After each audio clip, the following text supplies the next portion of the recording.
Isang panibagong araw pong muli mga kababayan. Magandang araw po sa ating lahat. At ako po ay bumabati sa ating pong mga kapatid, sa ating pong mga kababayan sa Luzon, Visayas at Mindanao at sa iba't ibang panig po ng daigdig ng mga kababayan po nating mga Pilipino na naghahanap buhay. Ano po?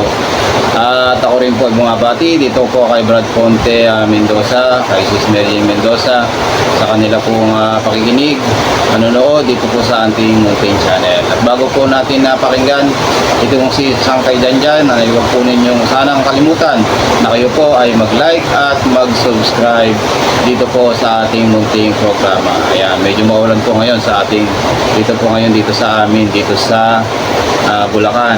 Ano po, kaya medyo maingay po tayo.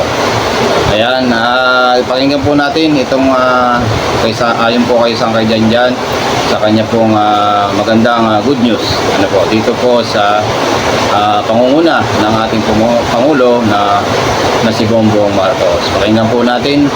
As of May 2025, ngayong buwan ito, tingnan nyo mga sangkay yung taas ng presyo ng kopra ngayon.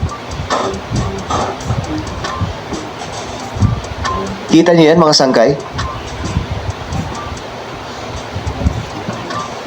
Sobrang taas po ng kopra ngayon. Yung presyo may 50 pesos, 67, 91, 86, 85, 75, 63, 88, 61, 78, 60. Sa iba't ibang rehiyon niya ng Pilipinas. Ayan po mga sangkay oh. So anong nangyari? Alam nyo ba? Alam nyo ba na noon mga sangkay umaabot lamang po ito ng mga 14 pesos? Umabot pa nga po last administration mga sangkay kasi updated kami dito kasi may farm kami ng kopra, okay? Meron kaming farm pagdating po sa mga koprahan, yung mga nyugan, mga sangkay. Ngayon, sa past administration, sobrang baba po talaga ng kopra. Pero hindi ko alam anong magic ang ginawa ni Pangulong Bongbong Marcos. Bakit sobrang taas na ngayon ng halaga ng kopra? Anong ibig sabihin yan, sangkay? Bakit good news? Guys, ang ibig sabihin lamang po neto, sagana po ngayon yung mga magsasaka. Buhay na ulit ang coconut sa Pilipinas, ang coconut farm. Yung kopra ngayon, sobrang taas ng presyo. Per kilo, isipin nyo yan mga sangkay, 88 noon. Nasa magkano lang yan? Pinakamataas na nga po yung 9-10 pesos. Sa last administration, ito wala po itong halong politika. Real talk lamang po ito mga sangkay kasi hindi ko sinisiraan ng mga nakarang administrasyon. Kailangan lang po talaga natin Sa mga magsasaka po siguro talagang yan ay pabor na pabor. Talagang tuwan-tuwa ang ating mga magsasaka niyan dahil mataas ang kopra ngayon. Biro mo, maabot siya ng 80, no? Mantalang dati nasa mga 17, 18, 19 yung pinakamataas. Pero ngayon ay nasa 80. Merong 70. Ibig sabihin talagang magandang balgita yan sa mga nagkokopra, sa mga nagnyunyugan. Pero hindi lang po alam sa ating mga consumer, siyempre sa coconut, sa mantika, ano po, kung yan ay pabor sa ating mga consumer, hindi natin alam, ano? Yung ating, yung programa niya ng gagawin ng ating pong gobyerno. Pero sa atin pong makakatulong po yan, lalo na kung ine-export itong coconut. Malaking tulong yan sa ekonomiya ng ating bansa. At saka malaking tulong yan sa mga magsasaka. Hindi lang po natin alam sa ating mga consumer, ano po. to mga sangkay. So anong nangyari? Kung babalikan po natin ang previous video ni PBBM, di pa po siya presidente ng ating bansa ito. Panoorin po ninyo mga sangkay kung paano niya pinapahalagahan itong coconut farm sa Pilipinas. Ang kahuli-hulihang linggo ng Agosto, ating pinagdidiriwang na Philippine Coconut Week.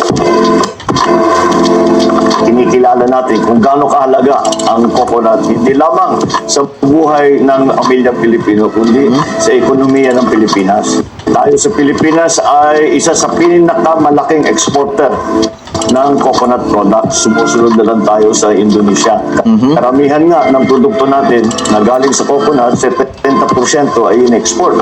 Meron noong ginawang proyekto para pasikatin ang coconut products na galing sa Pilipinas. Ngunit marami din ay hindi natuloy. Nangihinayang na kaming nakita ay nalampasan tayo ng mga iba't ibang bansa. 1 year ago, presidente na po ng Pilipinas si PBBM.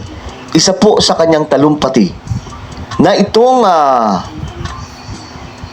coconut products mga sanggay, palalaguin niya.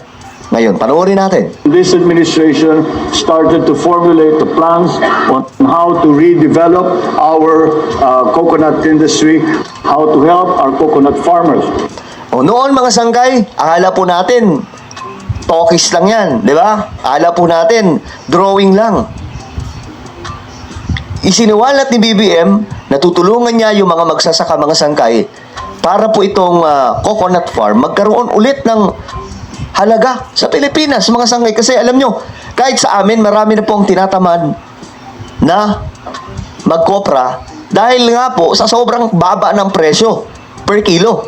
Sipin yan. Umabot pang araw mga sangkay sa 14 pesos per kilo. Inapakahirap gawin yan. Ngayon mga sangkay, tingnan nyo po yung halaga. Kung magkano. Ayan o. May 91 pesos pa. Diyos mio Marimar o. Ngayon, tingnan po natin paano po ang gagawin ni PBBM.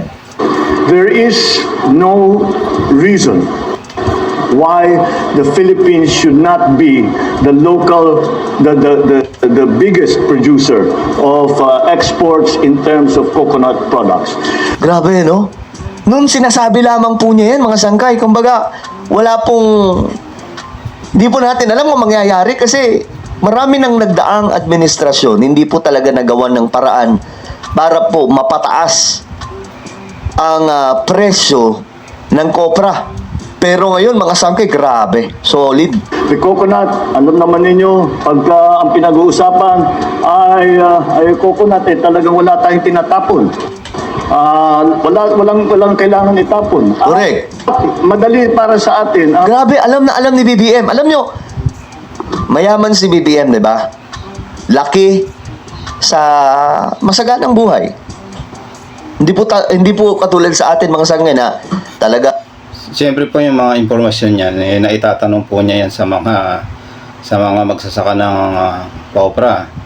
Kasi nga ang ating Pangulong BBM talagang bumababa talaga siya dun sa mga magsasaka, talagang inaalam po niya. Gaya sa palay, talagang siya mismo yung bumababa para tanungin at usisain kung ano ang problema ng mga magsasaka. Yan, ganun po yan. Kaya kakaroon siya ng impormasyon. Ako, una naming naging bahay sa gitna po ng maisan ayo. Palayan pala. Dumanas Yung ganyang buhay, talagang danas din natin, talagang tayo lumaki sa hirap. Ganyan din po kami nung panahon na yon. Kami nakatira lang sa gitna ng bukid. Ayan. Kaya pag malakas ang bagyo, yung atip namin natatangay. Ganun po yung buhay sa bukid gamit. Yung pinaka-cover naman mga sangkay ng coconut, yung bagol kung tawagin sa amin yan, nagagamit din. Yung iba ginagawang uling at iba pang mga bagay, mga sangkay pang display at marami pa pong iba. Tapos yung laman nun, yun po yung pwedeng gawing oil o kung ano pa man mga sangkay. Alam na alam ni Pangulong Bongbong Marcos yung proseso. Sabi ko nga sa inyo, basta Marcos, magaling yan pagdating sa farm. Expert. Kaya hindi po nakapagtataka kung bakit po ang mura ngayon ng bigas, di ba? Hindi pa po natin pinag-uusapan yung 20 pesos na bigas. Pero sobrang mura talaga ng bigas ngayon sa iba't ibang panig ng ating bansa. Ngayon, yung coconut, mga sangkay, sobrang taas. Paano nangyari yan? Di ba? Ano magic na ginawa ni PBBM? Hindi po madali yan. Kailangan po niya ng programa, sistema. Ang magpalaki at mag-alaga ng coconut. Dahil siyempre, kahit naman wala tayong gawin, Masawalan. yan. Kaya hindi talaga tama. We cannot allow this this very, very grand opportunity for our farmers to slip by. And we have now come to the point where we have been looking at the coconut industry as an industry, and it is now time to revitalize that economy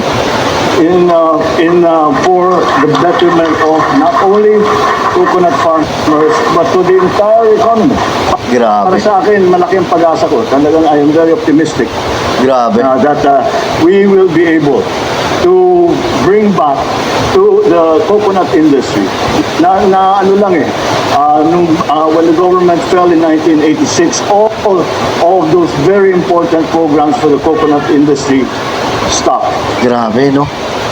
Alam niyo guys, dito natin mapapatunayan na may brilliant tayong presidente. Diyos me, Marimar. Si BBM lamang po nakagawa niyan. Alam niyo guys, kung noong 1986, yung coconut farm programs, naunsan dahil po sa pagkawala ni Apo Lakay. Ngayon, si BBM, 6 years lang. So, paano yan? Pagkawala na si BBM, wala na naman pong sistema. Back to ano na naman po ang ating bansa. Mahirap na naman. Nahihirapan na naman po yung mga magsasaka. Di ba ngayon, sagana yung mga magsasaka. Sinusuportahan ng gobyerno. Lahat ng tulong binibigay ng gobyerno. Hindi ko ma-imagine lang mga sangkay na umabot sa punto na ganito na po yung presyo ng kopra. Paano nangyari yan? Ibang klase. Alam nyo, kung pwede lang ma-extend yung term ni PBBM, no? Kasi, nakakabaliw ito mga sangkay. Paano nagawa ni Bongbong Marcos to? Diyos mio, Marimar, ang lala na ito. Grabe, oh. Tingnan nyo yung kilo. Nakita nyo yan, guys? Yung kilo. Per kilo yan, ha? Ayan, oh. Ay, nako. Hindi po mangyayari yan kung bonak yung presidente natin. Diyos mio, Marimar. Ngayon, mga sangkay, ganito lang mangyayari dyan. Pag wala na si BBM, balik ulit sa mahirap ang bansa. Ngayon, masasabi ko, ngayon ang pinakamagaan na pamumuhay ng Pilipinas sa ilalim po under the Marcos administration. Ngayon lang po yan. Ang tindi.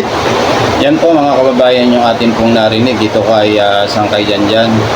Totoo naman po talaga yung sinabi niya. Ngayon lang talaga sa panahon ni Bongbong Marcos na napababa itong mga presyo ng bilihin, lalo nitong ating pangunahing pangangailangan, itong bigas. At maging itong kopra, ay talagang tuwang-tuwa po niyan ang ating mga magsasaka. Pero sa ating mga consumer po, hindi natin alam kung ito ay maganda. Kasi nga, kagaya po ngayon, ang mantika ngayon na coconut oil ay talagang mataas. Kung sa tindahan ka bibili, nasa mahigit 50, ang isang bote na gin. Kaya mataas po siya. Pero kung palm, yun, medyo mababa, nasa 30, mahigit lang siya. Ayan, kaya ito, good news to sa ating bansa dahil makakatulong po yan dito sa ating bansa at lalo na sa mga magsasaka. Yan, hanggang yan po mga kababayan. Sana po ay nagustuhan po ninyo at huwag po sana po kayong magsasawa dito na suportahan ang ating maliit na channel, itong si Mr. Gumball. Ayan po. At sana po ay mag-like at mag-subscribe po kayo dito sa ating munting channel. At hanggang dyan po, muli po, huwag po natin kakalimutan. Sa araw-araw na lumilipas sa ating buhay, tayo po ay magpasalamat sa Diyos na mailalang. Bye-bye po.